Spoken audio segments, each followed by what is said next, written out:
अस्सलाम वालेकुम। सवार के पाकिस्तान में आपको खुशामदीद करते हैं।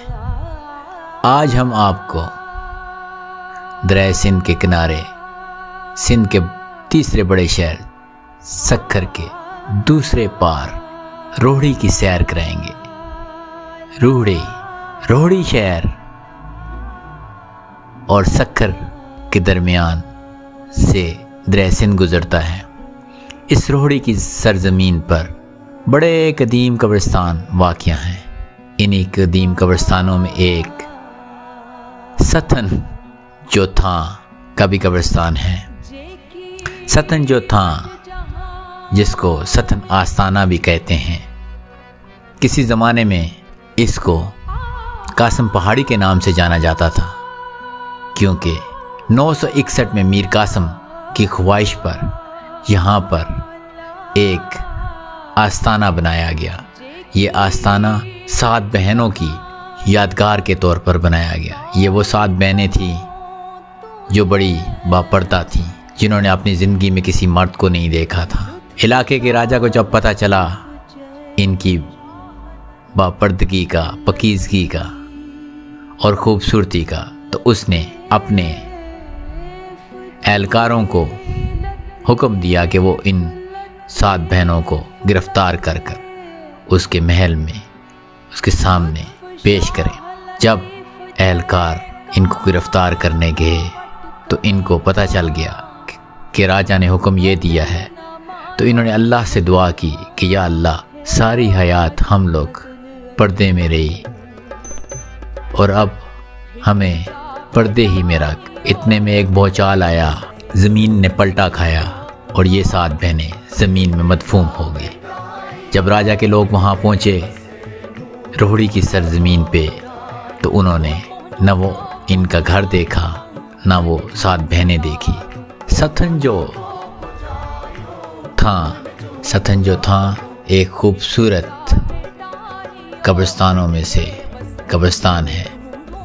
लेकिन कुछ लोग ये भी कहते हैं कि जब मोहम्मद बिन कासिम ने राजा दाहिर को शिकस्त दी तो उसके कुछ फ़ौजी एहलकार इस इलाके में आए और यहाँ पर मकामी राजा से लड़ाई में शहीद हो गए, जिसकी वजह से उनकी यहाँ पे कमरे बनाई गई और ये मकबरे उनके हैं।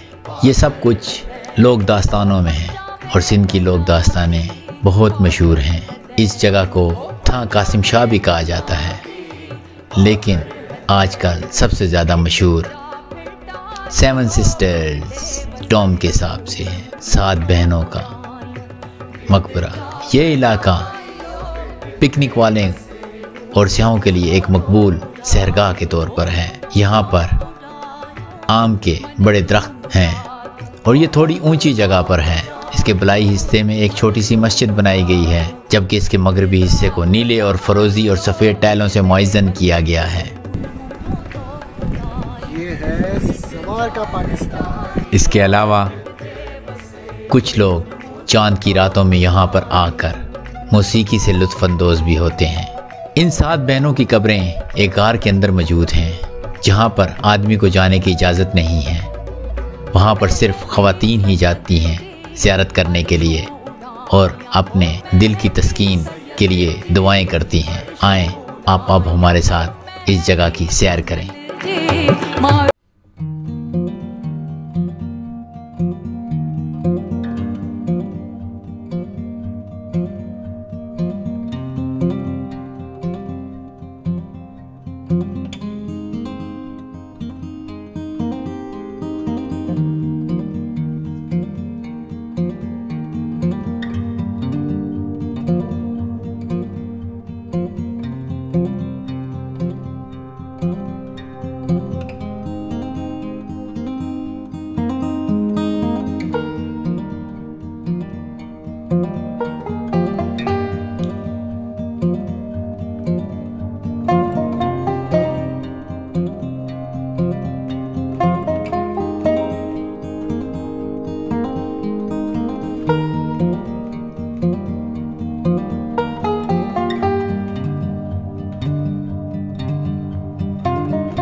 And this is absolutely free.